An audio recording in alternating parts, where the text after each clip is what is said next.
Yes, people, French Guna here, dressed in the red and white, here to bring you another preview. Today we're going to be looking at the next Arsenal game, which is going to be Arsenal against Liverpool in the Carabao Cup. Wednesday night game. Can't remember exactly what time the kickoff is at. I can't remember if it's afternoon or evening. But yeah, Anfield. We always know that's not an easy place to go. Um, it's going to be a sticky one still. It's going to be a sticky one. You wonder, are both sides going to put out weakened teams? I think Emery will put out a second string team, but he might put a few first teamers in there. We'll see. We'll see. I'm not.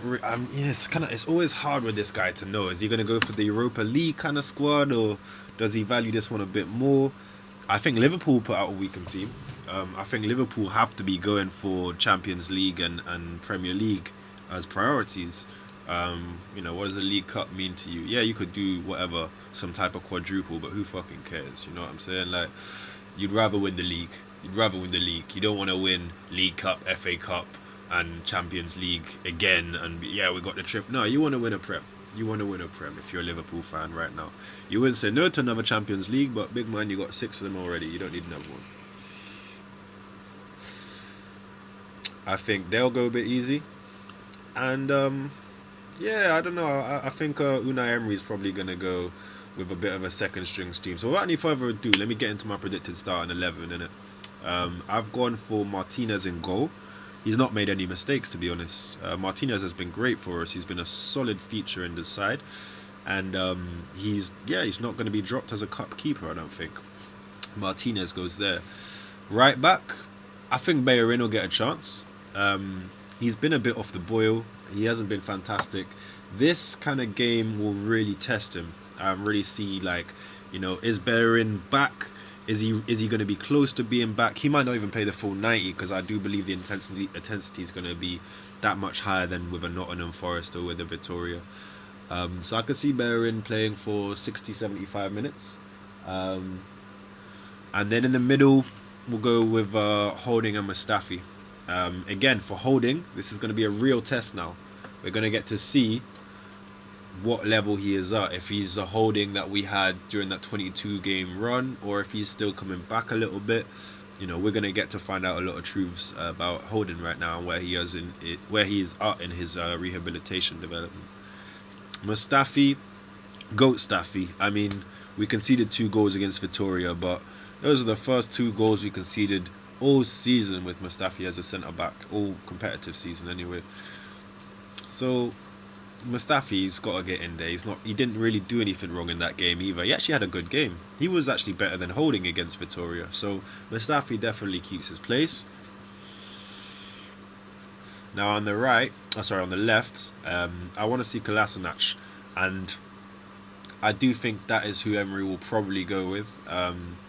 Tierney's not ready to play 75 minutes on the weekend, 75 minutes on a Wednesday, and then another 90 against Wolves. And we need him more against Wolves than we do against Liverpool. And this is pretty much a nothing game, let's be honest. Like, we wouldn't be mad about winning a League Cup, but if we won a League Cup and came 7th, Emery's gone. You know what I'm saying? No one really cares about it like that. Like, we wanna win every game, but we want to win Wolves more than we want to win here, innit? So that's that.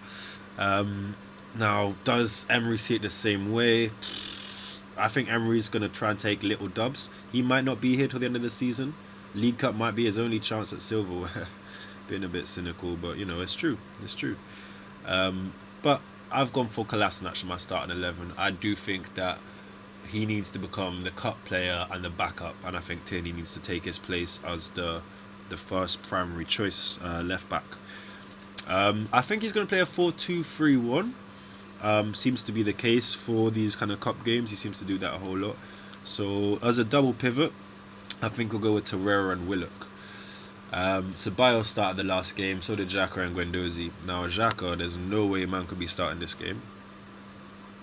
No way man could be in the squad. He doesn't need to be in the squad. Leave him at home. Which means Torreira gets to hopefully play in his actual fucking position. How nice would that be to see Torreira as a DM? You know, what a novel idea. One of the brightest young DMs in the World Cup. One of the most highly rated DMs in Italy at his age. And yeah, we've been playing him as a number 8 and a number 10. So let's play him as a number 6. Let's put him in front of the defense. Hopefully Emery will do that. And next to him, I've gone with Willock. Willock has been substituted at, was it at half time in both of the last games he's been in? He's definitely been subbed in both games, possibly both at half time. I mean, that's got to be tough for the young man. I wouldn't be surprised if he actually gets taken out of the limelight. My only thing is then who plays? Do you play Guendouzi? You played 90 on the weekend, and who's going to play 90 again against Wolves? I don't think you do. Ainsley Maitland-Niles ain't ready for that. You know, so it's a sticky one, but I think you go with the double pivot of Torreira and Willock. And Willock, man, he needs to have another good game, man, because he started off the season so well, and then a couple of shaky performances. I mean, he's a young player that's fully natural, but we want to see him come back. We want to see him slap a goal, man. He's been doing really well at that, so hopefully he can do that. The three in front of the pivot now. This is where it gets a bit tricky. I have to say this is where it gets a bit tricky. Because Ainsley Maitland-Niles, no way does he deserve another game out on the right. In my opinion, anyway. Maybe Emery sees it differently, but his last 2 cup games have been just horrendous. And this is Anfield. This is where you can get humiliated with the kind of nonsense he was doing against Vitoria. Imagine Vitoria punished us, yeah? Imagine what they're going to do at Anfield, brother. Vitoria at the Emirates punished us for Ainsley's mistakes and for Willock's mistakes. Imagine what they will do at Anfield, what Liverpool will do in it. So it doesn't even bear to think about. And so I don't think Ainsley starts in this game. I think starting Willock is, you know, enough of a risk in the sense of playing a young player who's not been in great form. And we don't want to keep doing that. So I've gone with Ozil on the right. I think Ozil starts. I think Ozil comes back in for this game. He posted on his Instagram, I believe today, maybe yesterday. He posted, yeah, it was today. He posted big game tomorrow, and a picture of him training. That sounds like he's been told he's going to play. And with Xhaka out, you can't have 2 players who are like being hated on, whether it be by fans or manager. Like, you can't have 2 ostracized players in it. 2 players just not playing, 2 senior players like that, it would be such a bad look, and it would leave our midfield incredibly dry, even though they're arguably not the 2 greatest. Still, you can't be having that at a top level football club. So Ozil comes back in for me, and for me, I put him out on the right because as a number 10, I put Emile Smith-Rowe. Emile Smith-Rowe is one of the future players for this club, man, and I really want him to keep playing himself back into form. He was great last year, first half of the season. Went out on loan second half of the season. The loan kind of flattered to deceive a little bit. Can't remember where exactly he was, if it was Leipzig or something like that. It was one of these German teams, wasn't it? One of the Red Bull teams. Whatever Red Bull team is in Germany. I think it is Leipzig. And yeah, he didn't really get into the team too tough. I was under Nagelsmann, I believe. And I don't know if he had injuries. I think he had some injuries, but basically the loan move didn't really work out for him. He's come back this season, played well, got injured again, but it was a head injury. So it's not like we're seeing repetitive, like the same kind of injury. He's just been a bit unlucky, really. So we want to see him play himself back into form. So ESR for me, number 10. But you could, yeah, and Saka out on the left. That's where I'm putting Saka, out on that left. I think Saka deserves a start. He's lost his place through no fault of his own. He's been great every time he's played for us this season. I believe he's been good every single time. I don't agree with him coming on in the last game. I do think it should have been Martinelli coming on, because Martinelli is more likely to get us a goal than a Saka. But it shows that the manager's got faith in him and that he's got trust in him. So I think he gets game time. And if we're going to be playing Pepe, Laka and Oba in the Prem, then Saka's got to be playing in the cup games, hasn't he? So Saka goes out on that left. And then, obviously, the one and only Gabriel Martinelli up top. This kid, can't say enough positive things about him, man. Can't say enough positive things. So a quick shout out to everybody watching us right now, everybody who's rocking with the Guna, with the French Guna. Well, appreciate you guys, and yeah, man, big up yourselves, innit, basically. Drop a comment, like the video, share the thing, subscribe, all of the basics, all that YouTubery. And yeah, I'm gonna get on with this. So Martinelli starts up front for me, man. Martinelli, 5 goals in 3 starts? I believe that's the stat. Beautiful stat. Love that stat. Excellent. Let's make it 6 and 4, 7 and 4. Why not, brother? He's capable of it. He is capable of it.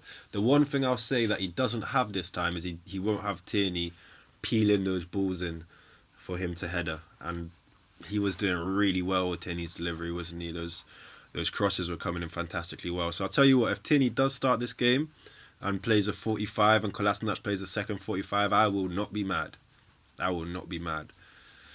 That link up between Gabriel and Martinelli, Gabriel and Martinelli. That link up between Kieran and Gabriel, Tierney and Martinelli, that is beautiful. That's natural, that is. He is used to being a left biased player, having played on the left as well as up front. Tierney flying up and putting those crosses into him, he just seems to be able to deal with those really, really well. I just fucking love to see those two play together, man. So if Tierney starts, I won't be mad. Or if Tierney comes on, maybe Tierney comes on as a sub in the 60th minute. Maybe that's what we see. I don't know. But that's my team. Martinez in goal. Bellerin holding Mustafi. Kolasinac as a back 4.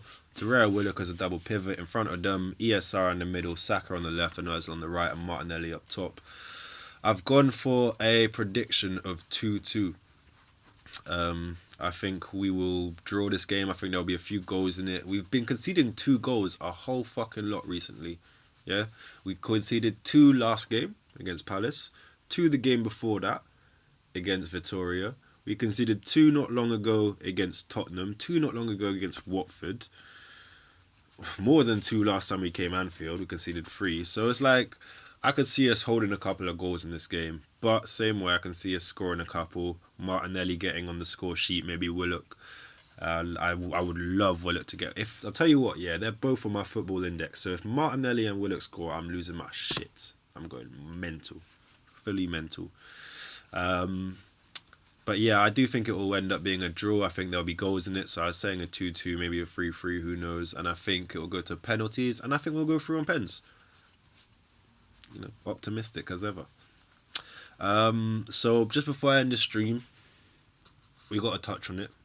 We got to talk about it. Let's talk about it. Xhaka. Granite fucking Xhaka. Unai fucking Emery. Emery's come out with a statement saying that Xhaka is devastated. He's really upset, apparently. Oh, poor Xhaka. Oh, he's upset. Brother, I've been upset for about 10 years watching this team, bruv. So don't come at me with that shit. Just don't. I'm sorry. I don't have any sympathy for the guy. I don't. I have sympathy for him as a human being, but we're talking about football right now. And you're getting paid 90 bags a week to perform and be professional, and you're not doing it. You're not doing it. Yeah, so I don't feel sorry for him. Emery said that Xhaka's going to remain captain. Let me know if you guys feel sorry for Xhaka. For me, I feel more sorry for Torreira. I seen Torreira crying, innit? Torreira crying when he's seen what happened to Xhaka. And again, it's like, Torreira, big man, buck your ideas up. Why are you crying? In fact, I feel sorry for him because, like, obviously he's overwhelmed. But don't cry. Are you serious? Or you think we didn't want to cry when we saw our team hold 4 in the Europa League final? You think we didn't want to cry when we saw Xhaka giving away dumb penalties against Crystal Palace last season to stop us getting top 4? Bruvs, this team has made us all as fans very upset. We don't cry. It's football. Yeah? They're boos. It's nothing to cry about. No one's hurt you. No one's done anything mad. There's no genocides going on now. There's nothing that deep happening. Why are you crying, man? Nah, listen. But same way, like I said, I feel more sorry for Torreira than for Xhaka, because Xhaka, bro, you brought it on yourself, innit? You've brought it on yourself with performances, with these nonsense comments and interviews of talking about being scared, and then finally with that nonsense of dusting the armband down, you deserve, for me, all of the boos. You don't deserve people going at your Instagram and tagging your wife and that, I don't agree with that. But everything else on the pitch, take it and stop being a little bitch, innit? Just take it. But yeah, basically, Emery's gone and said that Xhaka's remaining captain for now.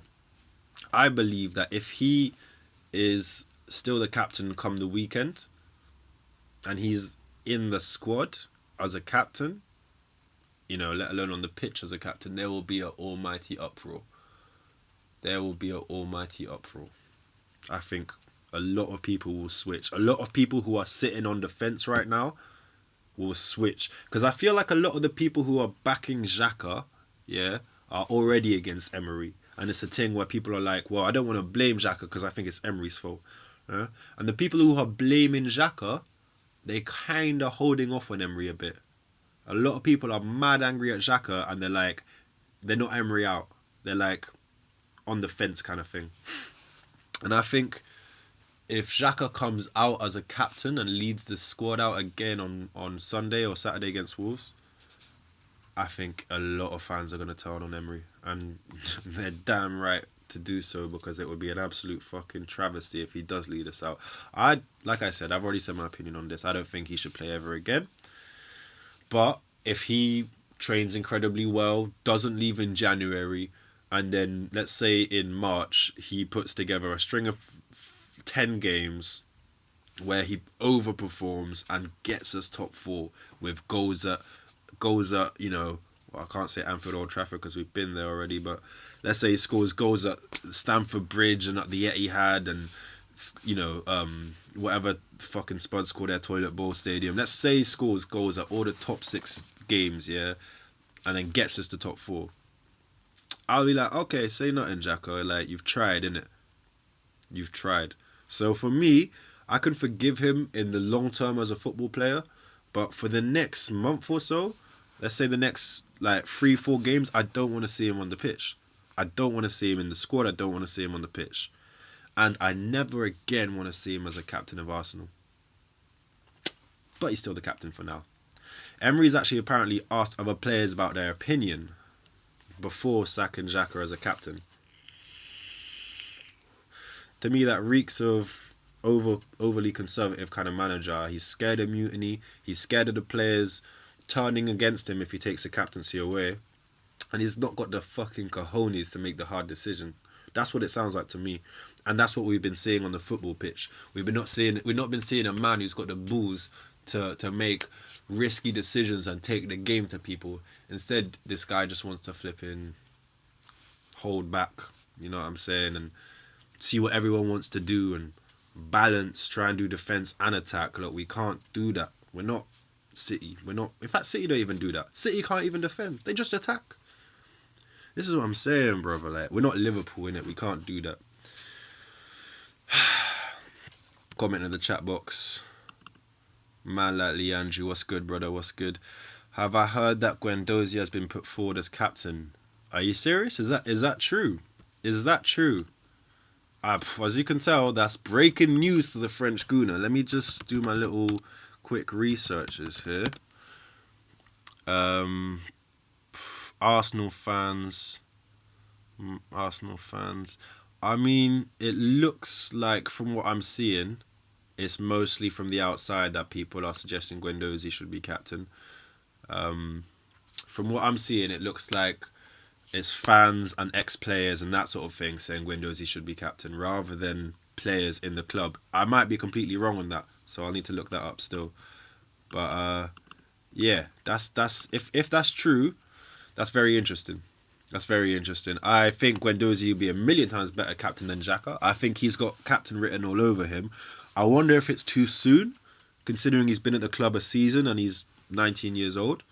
But the way that he's leading us, you know, into all these comebacks and all of this stuff, like, maybe it's the right call to make. He's clearly got the right attitude, innit? How old was Tony Adams when he became captain? I think he was about 19, 20 years old. He was very young. He might have even been 18.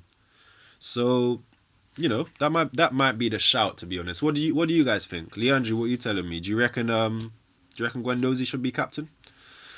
In any case, Oh, Xhaka's refused to apologize. Well, listen, this is what I'm trying to say. Yeah, well, it's Tuesday now, isn't it? Like, he could have, as soon as he got home and calmed down, yeah, he could have hopped on his phone and done a live stream and apologized. Or he could have put a picture out and apologized. Like, the fact that he didn't do it straight after the game, to me, I knew it was done. Kevin Campbell said a good thing on AFTV the other day. He said that if it takes longer than 24 hours or 12 hours even, if it takes longer than 12 hours for Xhaka to apologise, and he does apologise after 12 hours, then you know someone else has made him do it, which means it's not genuine. And we're sitting here 48 hours after the fact. Not only has he not apologised, this fuckboy has changed his profile picture from an Arsenal top to a fucking Switzerland top. So for me, get in the reserves. Fuck off out the club, innit? Fuck off out the club. But yeah, he certainly is not going to be apologising. And if he does at this point, it's going to be completely ungenuine. Like, it's going to be very blatantly forced. It'll be very blatantly his PR team and his manager who've told him to do this thing, innit? Leandro says, I'd love to see Bellerin as a skipper. Yeah, well, yeah, Bellerin, yeah. I see that. I think he kind of symbolises the Arsenal in a lot of ways in terms of, his connection with the club. He's one of the longest serving guys. And he just understands the culture. He represents the classy aspect. He represents Arsenal very well. I don't know about a right back being captain. I don't know why. It just, in my head, it sounds a bit weird. But, I'd rather have Bellerin than fucking Xhaka as a captain. Let's just say that. I think he's a fantastic ambassador for the club. So I think Bellerin probably is, again, Bellerin and Guendouzi are future Arsenal captains for me. Both of them. Either one of them could have their armband in the next couple of years. And maybe they'll have it in the next couple of weeks. Who knows? But for right now, it looks like Xhaka might end up keeping it for a second, which would be absolutely banterific. That would be a joke, bruv. That would be a fucking joke. Let me just quickly talk about Emery before I dip. So with Emery now, apparently the board have no intention of sacking him straight away. And they still want to give him to the end of the season. We talked already about the onus being on Emery, but it does seem like they're going to give him a little time. For me, like I said, he should be gone yesterday. Because now if you check it, we've got Wolves and we've got Leicester. Yeah? So these next two games, Wolves beat Man City, Leicester just won 9-0. So these two games are very, very losable, yeah? So this means to me that if we don't get 6 points from these next two games, which we need, because if we want to push Leicester out of top four, we're going to need to beat them. We're going to need to beat them. If we can't beat them, how are we ever going to push them out the top four? He needs to be gone. And if we don't get these next 6 points from the next two games, for me, top four is then pretty much almost out of reach by Christmas. Obviously, the season is long, innit? You're not going to say you can't get it, but it's a 4-point gap now. If we don't beat Leicester, there'll be, like a 7-point gap between us and Leicester. 11 games in, brother. 11 games in. Not acceptable. So for me, needs to win these next two games, but I don't think he'll get sacked if he doesn't, after what I've just read. I think there might be a bit of a review around January. I think if he goes, it'll either be because he's lost a lot of games, or because we'll have reached January and they just ain't really fucking with it. And I really hope that's the case. I really hope he does go around January. I just want a new manager to come in. I want to see an identity. I want to see attacking football. I'm just sick of seeing us not have an identity or philosophy. I was willing to allow him the time last season to say, look, just get us top four. Don't even worry about kind of having a set identity, because we just need to get these points. And it was working, and then fucking their assholes just fell out just before the end. Fucking squeaky bomb time came through. They all shat their pants. And we ended up fucking a point off of Champions League qualification because we couldn't beat Crystal Palace and Everton and all these dead teams. So for me, after that, since he still hasn't put a philosophy in, it's kind of time up. Like, I'm not fucking with it, and I'm not seeing him being able to turn it around. Emery said Ozil might take captaincy against Liverpool. Yeah, I read that as well. He is one of the 5 captains, and just looking at my team that I've got here, it could also be Bellerin. But yeah, if Ozil had it, that would be a bit symbolic, wouldn't it? But symbolic of what? I mean, this is a problem with Emery. He's got very mixed messages. How could he be left out of the matchday squad 6 games in a row and then come on as a captain? Like, that doesn't really make sense, does it? Like, it's like the captain's armband just doesn't mean shit. Like, you just pass it around for fun. Like, you get it today, I get it tomorrow. Like, it just doesn't really mean anything. And think about our last captain as well. Koscielny, remember what he did when he left the club? Dashing the Arsenal shirt on the floor. So it's like the armband's been disrespected, and I'm just not feeling it being passed around like this. Maybe we should just give it to Guendouzi or give it to Bellerin and just let them have it for a few years. And I think Guendouzi or Bellerin would be a good representative. Guendouzi because on the pitch he fights, and Bellerin because he's got the Arsenal persona off the pitch. You know, he's a classy guy. So I don't think either of them would disrespect it in that kind of way. Leandro says, if they were to sack him, who would you like to see replace him? We've gotten to a point now where I just want to see an identity. I just want to see an identity. That's crazy, isn't it? I don't mind if it's a defensive Jose Mourinho identity. I don't care if it's Eddie Howe. Actually, no, I don't want Eddie Howe, really, because we want some kind of big club pedigree in some way for me. I don't know about the Eddie Howe thing. But see, like a Brendan Rodgers attacking, I would take that. I'm just trying to give you all the examples. An Allegri, defensive. I don't trust Allegri. I don't trust him. I think I could have won Serie A with that Juve team that Antonio Conte set up for him. Like, another man said, I think it was Lee Gunner, who said Serie A is basically the Scottish League because they just dominate. But listen, Brendan Rodgers come out of the Scottish League and did bits. Allegri could come out of the European Scottish League and do bits. Who knows? I would take Allegri's defensive style. Like, I don't even care what kind of football we see, as long as we're seeing a style of football. I want to see players knowing what their coach is telling them to do. So in a perfect world, I want either a young coach like a Nagelsmann. I would take a Nagelsmann in a hot second. An attacking coach like a Brendan Rodgers, or even a Jardim possibly. Although Jardim's much more untested, I would prefer Brendan Rodgers. Or even a defensive coach. I would take one of these defensive Mourinho Allegri types, because even an Antonio Conte, like, I'm just giving examples, innit? Like, I don't really care as long as I see identity and some kind of pedigree, in the sense that they've done something impressive before at a decent club.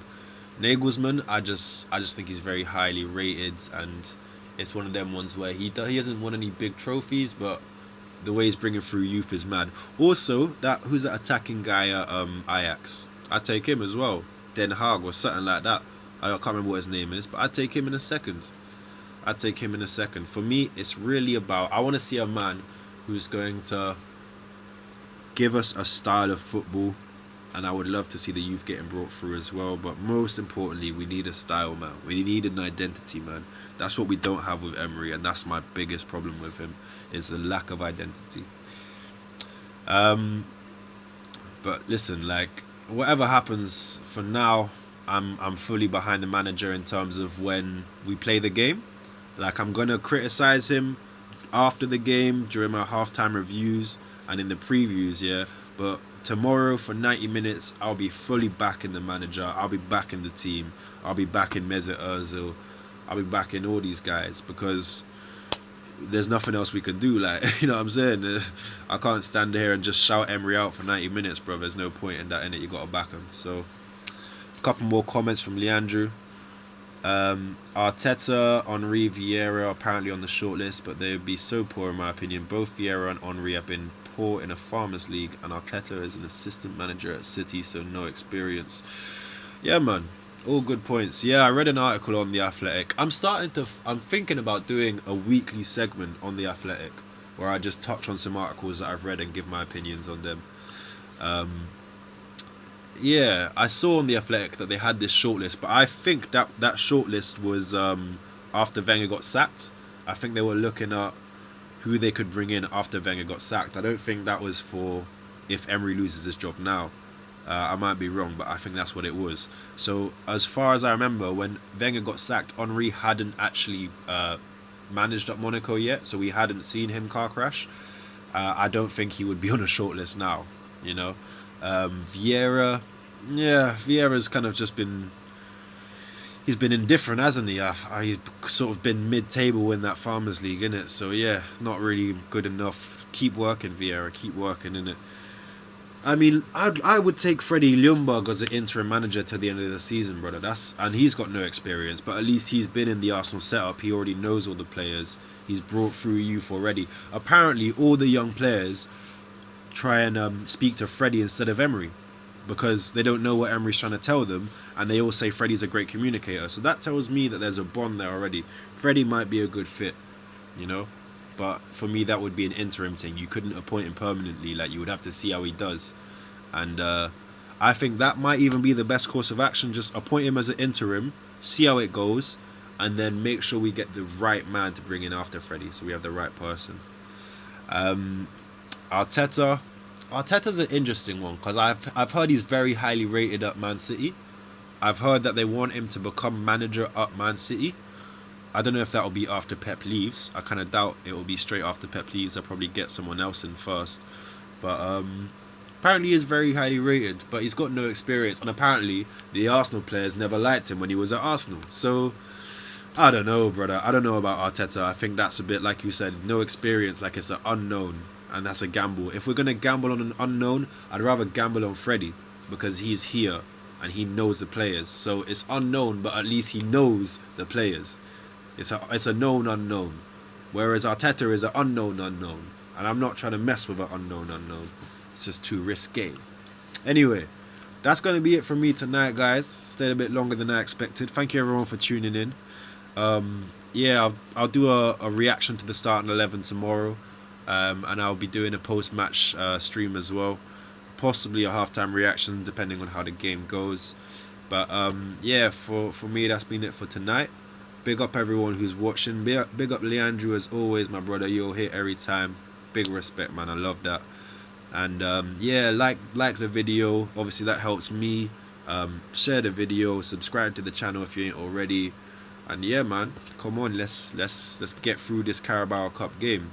French Gouda, red and white as always.